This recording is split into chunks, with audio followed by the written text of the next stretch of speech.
Homeopathy को समझने के लिए बहुत कुछ और समझना पड़ता है। वो एक शेर मुझे याद आ रहा है, एलोपैथी के जो मुरीद हैं उनकी तरफ मैं कहना चाहता हूं कि कोई अपनी ही नज़र से तो हमें देखेगा, कोई अपनी ही नज़र से तो हमें देखेगा, एक कतरे को समंदर नजर आए कैसे। दरअसल होम्योपैथी एक समंदर है, एक बहुत बड़ा समंदर है। होम्योपैथी को थोड़ा समझना पड़ता है, यह अकेली दवाई है जिसे समझना पड़ता है थोड़ा सा। अगर आप होम्योपैथी को समझते नहीं हैं तो होम्योपैथी असर तो करती है, लेकिन मुझे लगता है थोड़ी धीमी धीमी असर करती है। और अगर आप समझ जाते हैं इसे, तो इससे इंस्टेंट तो कोई दवा है ही नहीं। एलोपैथी भी इतनी इंस्टेंट काम नहीं कर सकती जैसे होम्योपैथी काम करती है। एक कहानी है, बहुत सारे लोग यहाँ हमारे मुस्लिम बंधु होंगे, हो सकता है कुछ ईसाई होंगे तो पता होगी, लेकिन हिंदू जो लोग हैं उनको कम पता होगी। इब्राहिम एक नाम है पूरी दुनिया में, खास तौर पे भारत के बाहर जो एक व्यापक धर्म है, विस्तार जिसने लिया, यहूदी धर्म, ईसाई धर्म और इस्लाम, इन तीनों के केंद्र में, इनकी शुरुआत में जो एक नाम आता है इसके पैगंबर का, उसका नाम है इब्राहिम। इब्राहिम की कहानी की खूबसूरती यह है कि इब्राहिम एक बहुत बड़े बुत तराश और बुत परस्त परिवार में पैदा हुए। एक ऐसे परिवार में जहां न केवल बुतों की पूजा की जाती थी बल्कि बहुत ही खूबसूरत बुत तराशे जाते थे। इब्राहिम छोटे थे और वो भी ऐसा समझते थे कि इन बुतों के अंदर खुदा है। एक दिन ऐसा हुआ कि कोई बुत गिर गई। इब्राहिम लगातार कहते रहे, उठ जा, उठ जा, उठ जा, और वो बुत खड़ी नहीं हुई।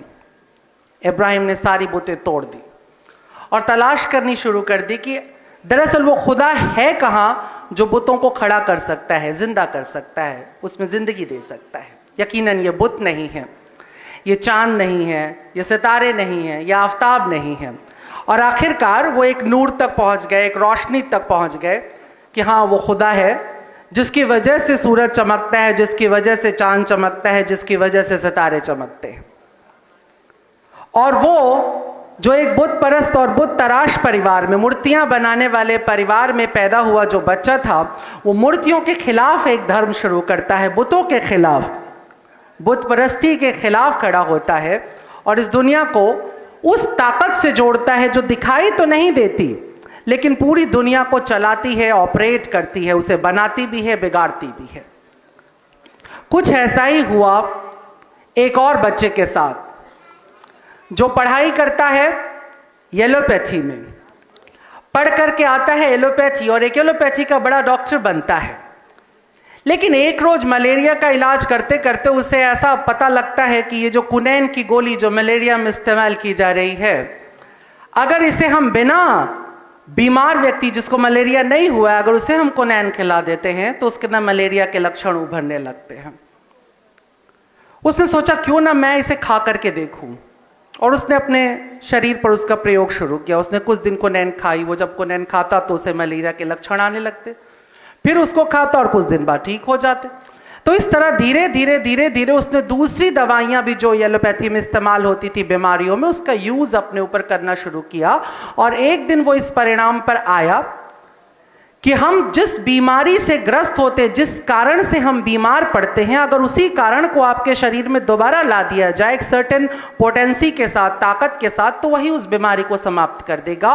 और वो व्यक्ति है सैमुअल हिनमैन, एक एलोपैथी का डॉक्टर। जैसे इब्राहिम के लिए मैंने कहा बुत परस्ती से निकल कर करके वो एक ऐसी दुनिया तक पहुंचते हैं जहां अदृश्य ताकत हमें ठीक करती है, चलाती है, जलाती है। ठीक वैसे हिनमैन एलोपैथी की दुनिया में बड़े होते हैं, लेकिन उसे छोड़ते हैं और एक नई पैथी, बिल्कुल नई पैथी पैदा करते हैं, होम्योपैथी, जिसका मतलब है जो रोग तुम्हारे अंदर है वही तुम्हारा इलाज है। दरअसल होता भी यही है, जो तुम्हारी बीमारी है वही तुम्हारा इलाज होती है। भारतीय शास्त्रों में कहते हैं कि जो तुम्हारी कमजोरी है वही तुम्हारी स्ट्रेंथ है। अगर तुम अपनी स्ट्रेंथ को जानना चाहते हो, स्ट्रेंथ ढूंढना शायद मुश्किल होता है, तो तुम अपनी कमजोरी को ढूंढ लो, वो तो हमेशा चित्कार करके बताती कि मैं यहां हूं। अगर तुम अपनी कमजोरी को खोज लेते हो तो तुम अपनी स्ट्रेंथ को, अपनी ताकत को खोज लेते हो। अगर किसी आशिक की कमजोरी है उसके दिल में बसी मोहब्बत, तो वही उसकी मजबूती भी है। आप मजनू को याद ही नहीं करते अगर वो दीवाना नहीं हुआ होता, कोई रीजन नहीं था उसे याद करने का।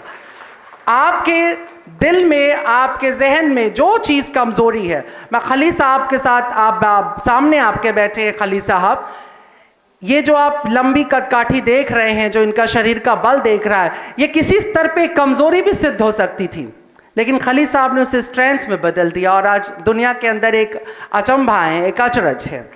नवाजुद्दीन सिद्दीकी साहब को आप देख रहे हैं, यकीनन वो राजेंद्र कुमार जैसे नहीं दिखाई देते, यूसुफ खान साहब नहीं दिखाई देते हैं, राजेश खन्ना नहीं दिखाई। जब ये आए उस समय तो एक से एक चमकदार और चॉकलेटी चेहरे, जो कि डॉक्टर साहब बनाते हैं, चमकदार ग्लोइंग फेसेस, वो वाले चेहरे तब चमक रहे थे। ऋतिक रोशन, रणबीर का, कैसे कैसे नाम थे सारे के सारे। उसके बीच में अचानक एक लड़का आता है और वो भी बिल्कुल देहाती लुक में, 80 के दशक के कपड़े पहने हुए, और वो झील के किनारे बैठ करके आई लव यू भी बोलने की एक नई अदा से आई लव यू कहता है अपनी हीरोइन को और देश पागल हो जाता है। दिस इज, जिसको आप वीकनेस कह रहे थे वो स्ट्रेंथ है। मैं ये बता रहा हूं कि होम्योपैथी जिस सूत्र पर काम करती है, उस सूत्र के जिंदा सबूत अभी आपके सामने बैठे हुए हैं, आप इन्हें देख सकते हैं। ये अपने आप में ब्रांड एम्बेसडर हैं होम्योपैथी के। ये होम्योपैथी लेते हैं या नहीं लेते ये सब्जेक्ट नहीं है, लेकिन ये वो सूत्र समझते हैं कि जो तुम्हारा वीकनेस है, जो तुम्हारी कमजोरी है, वही तुम्हारा बल बनेगा। भारत में पूरी प्रकृति को त्रिगुणात्मक माना गया है। 3 महत्वपूर्ण गुणों से प्रकृति बनी है, सतोगुण, रजोगुण और तमोगुण। ये भारत की नितांत अपनी खोज है। पूरी दुनिया में जितने भी धर्म हैं, जितने भी मजहब है, जितनी भी सोच है, उन सब में एक ईश्वर है, फिर उसकी ताकत है और उससे फिर ये कायनात चलती है। लेकिन भारत ने थोड़ा ज्यादा छिद्रान्वेषण किया है, छोटी छोटी चीजों को खोजा है और उसने ये पाया, जैसा भगवान ने गीता में उद्घोष करते हुए कहा कि ये संपूर्ण प्रकृति त्रिगुणात्मक है, ये 3 गुणों से बनी है, सतोगुण, रजोगुण और तमोगुण। मैं भारतीय दर्शन को जब समझने लगा तो मैंने ये बात जानी कि दरअसल जीवन में जितने भी प्रश्न होते हैं, अगर तुम उसका उत्तर अपनी मानवीय बुद्धि से खोजोगे तो वो हमेशा 3 उत्तरों में तुम्हें मिलेगा, हमेशा। वो एक नहीं हो सकता है। इसलिए मनुष्य के पास किसी भी समस्या से निकलने के 3 समाधान आते हैं उसके सामने, हमेशा 3 आते हैं। एक, उसके नकारात्मक तरफ, यानी उस घटना को स्वीकार कर ले। दूसरा, उसके विरुद्ध चला जाए। और तीसरा तटस्थ हो जाए, दोनों के मध्य हो जाए। दरअसल हमारे यहां कहते हैं जो देवता हैं वो सतोगुणी होते हैं, जो दैत्य हैं वो तमोगुणी होते हैं, और जो मनुष्य हैं वो रजोगुणी होते हैं। इत्तेफाक से हमारे पास 3 और भी ज्ञान की विधाएं हैं। एक है मंत्र की विधा, एक है यंत्र की विधा और एक है तंत्र की विधा। जो तमोगुणी है उसके लिए तंत्र की विधा, जो रजोगुणी है उसके लिए यंत्र की विधा, और जो सतोगुणी है उसके लिए मंत्र की विधा। अब चिकित्सा में अगर मैं आकर इसे बोलूंगा तो मंत्र की जो विधा है, जो सतोगुण की व्यवस्था है, वो है आयुर्वेद की व्यवस्था। इसलिए आयुर्वेद का जो शिखर काल है वो आप कब देखते हैं, जब संसार में ज्यादा से ज्यादा सात्विक लोग हैं। क्योंकि आयुर्वेद आप पे काम ही तब करेगा जब उसका पथ्य हो। अगर आप उसके पथ्य के साथ नहीं चल रहे हैं, उसके नियम और नीति और अनुशासन के साथ नहीं चल रहे हैं, तो वो समस्या बन जाती है। योग के साथ भी यही होता है। सत्वगुणी, अगर आपकी सत्वगुणी प्रवृत्ति है, अगर आप में तपस्या है, तपोबल है, तो आपके लिए आयुर्वेद से अच्छा कोई इलाज नहीं है। मैं समझता हूं इस बात को। और यदि आपकी तामसिक वृत्ति है, पूरी तरह से आताताई वृत्तियां हैं, आप नशे में गिरे पड़े हैं, आपके जीवन में कोई ऊर्जा नहीं है, उत्साह नहीं है, ऐसे में आपको एलोपैथी या तंत्र की व्यवस्था काम करती है। लेकिन अगर आप मानवीय गुणों से भरे पड़े हैं, जहां पर थोड़े ना मैं भगवान हूं ना मैं शैतान हूं, दुनिया जो चाहे समझे, मैं तो इंसान हूं, अगर आप इस वाले मध्यम मार्ग पर खड़े हैं, बीच में कहीं खड़े हैं, तो आप रजोगुणी हो जाते हो। उसके लिए यंत्र की प्रक्रिया है और मैं होम्योपैथी को यंत्र की तरह देखता हूं। अगर आप में से किसी ने यंत्र को देखा होगा, और यंत्र इत्तेफाक से इस्लाम में भी है, आपके यहाँ भी है, ईसाइयों में भी है, सिखों में भी, सब पे है।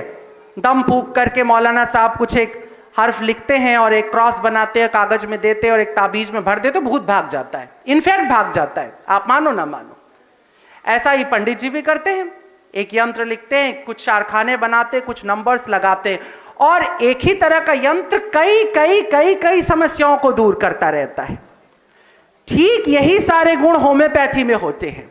अगर आप होम्योपैथी की मेडिसिन को लेकर के लेबोरेटरी में चले जाइए और आपको कहा गया इसमें आर्सेनिक आपको दी गई है, आर्सेनिक मिलेगी नहीं। आपको लेबोरेटरी के अंदर आर्सेनिक ढूंढते ढूंढते थक जाएंगे, आपको आर्सेनिक का एक कतरा नहीं मिलेगा। मगर मजा यह है कि आर्सेनिक की जो ताकत है वो उस जरा सी मीठी गोली के साथ आपके अंदर उतर जाएगी और फिर वो आपको वही सारे फायदे देगी जो आर्सेनिक को उस वक्त देना है। ठीक इसी तरह से आपको जो है बेलाडोना अगर आप ले रहे हैं या कैलेंडुला ले रहे हैं या टेरेंटुला ले रहे हैं आप, तो टेरेंटुला की जहर नहीं आपको दिया जा रहा है, लेकिन उसके अंदर से जो तत्व निकलेगा वो आप पर काम करेगा। अच्छा जी, ये काम कैसे करता है? कैसे एक पानी की बोतल, आपको पता है यूरोप और अमेरिका में जहां से, जिस यूरोप से निकल करके जर्मनी से ये हिंदुस्तान और पूरी दुनिया में ये दवा फैल गई, बड़े से बड़े देश जर्मनी को छोड़ दें तो ज्यादातर होम्योपैथी को प्लेसिबो कहते हैं। वो कहते ही नहीं कि जी ये कोई मेडिसिन है, वो कहते हैं बस आपका ख्याल है और आपको ठीक करे। एक बार मुझे किसी ने जेएनयू में कहा था कि ये तो प्लेसिबो है गुरुजी, इसको खाने से क्या फायदा, ठीक तो हो जाते पर दवा तो नहीं होती। मैंने कहा तुम्हें ठीक होने से मतलब है, ये जानने से मतलब है ये प्लेसिबो है या इसके अंदर मेडिसिन थी। मतलब हमें ये इस तरह से हमें कंज्यूमरिज्म का जो मार्केट है, ये जो हमको इस तरह से इसने मोटिवेट किया है कि हमको दवा में दवा चाहिए, हमें ठीक होने से मतलब नहीं है, हमको दवा में दवा चाहिए। What is this?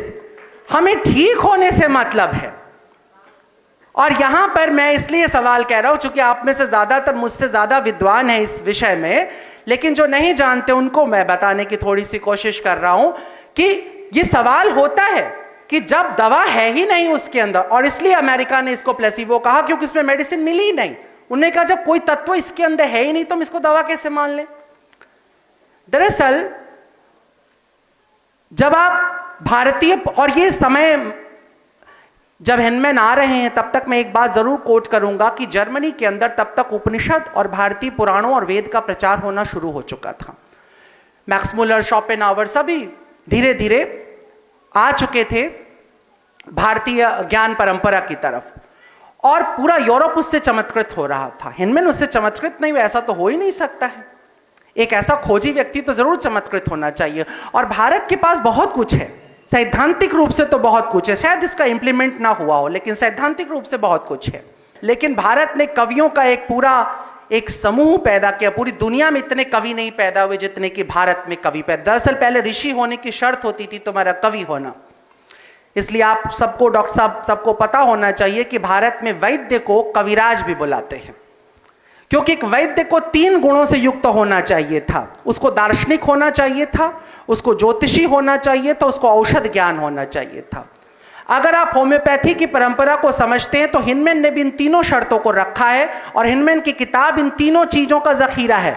वो ज्योतिष का ग्रंथ भी है, वो एक दार्शनिक ग्रंथ भी है, और साथ साथ उसमें औषधि भी है। अगर एक होम्योपैथी का डॉक्टर एस्ट्रोलॉजर है तो उसके लिए बड़ा आसान हो जाता है अपने मरीज को ट्रीट करना, क्योंकि होम्योपैथी चरित्र का इलाज करती है, वो किसी बीमारी का इलाज नहीं करती है। एक होम्योपैथी का डॉक्टर मनोवैज्ञानिक होता है। एक होम्योपैथी का डॉक्टर आपको सिर्फ बातों से ठीक कर सकता है, सिर्फ बातों से ठीक कर सकता है। यह प्रामाणिक रूप से सत्य है, क्योंकि एक अंग्रेजी की कहावत है जो यह कहती है कि तुम्हारी आधी तकलीफ सिर्फ तब ठीक हो सकती है अगर कोई तुम्हारी बात ठीक से सुन ले। और होम्योपैथी में गुण होती है, वो आपको सुनता है। आप बताते हैं कि मुझे जमीन से उड़ती हुई एक मछली दिखाई दे रही है आसमान की तरफ, डॉक्टर कहता है बिल्कुल दिखाई दे रही है, और बताओ मछली ऊपर जाके किसे खा रही है, दूसरी मछली उसे मिल रही है। ये एक कंफर्ट जोन क्रिएट करता है। तो सवाल ये है कि होम्योपैथी काम कैसे करती है। तो भारत में एक सूत्र है कि 5 तत्वों से यह संसार बना है, और पांचों के पांचों तत्व जीवित हैं। आकाश देवता है, पृथ्वी देवता है, वायु देवता है, अग्नि देवता है और वरुण यानी जल देवता है। उसमें भी अगर ऋग्वेद के अंदर सबसे अधिक प्रधान और शक्तिशाली कोई देवता बनकर के आता है तो वह है वरुण, जल। क्योंकि भारतीय पुराण कहते हैं कि पानी को सब याद रहता है, इसलिए इत्तेफाक नहीं है कि भारत के सारे तीर्थ जल के किनारे बनाए गए। तीर्थ का मतलब ही होता है जो बहते हुए जल के किनारे है, और होम्योपैथी इसी जल पर टिकी हुई है। इसे कहते हैं मेमोरी ऑफ वाटर। हेनमैन ने यह जाना कि पानी याद रख सकता है। अगर तुमने पानी के अंदर कोयला बुझा दिया है तो पानी को याद है कि उसमें कोयला बुझा है। अब उस एक बूंद पानी को तुम 10 लाख बूंद के साथ मिला दो, वो और ताकत से चिल्ला करके कहेगा कि हां इसमें कोयला बुझा हुआ है। जब तुम कोई आधुनिक दवा लेते हो तो तुम्हें ज्यादा से ज्यादा विष दिया जाता है तुम्हारे ठीक होने के लिए, और कहते हैं ये हैवी डोज है। अगर आप 1600 mg की दवा खा रहे हैं तो उसमें ज्यादा से ज्यादा जहर है। लेकिन होम्योपैथी ठीक उलट करके चलती है, वो जितना कम करती जाएगी अपने जहर को, उसकी पोटेंसी उतनी ही बढ़ती चली जाएगी, उतनी हाई होती जाती है। एक नॉर्मल होम्योपैथी का नौसिखिया डॉक्टर आपको 30 नंबर और 200 नंबर की दवाई देता है, लेकिन एक जो सॉलिड डॉक्टर होता है पहली बार में 1 mg आपके जबान पर डाल देता है, कहता है जॉब 6-7 साल के लिए मजे काटो।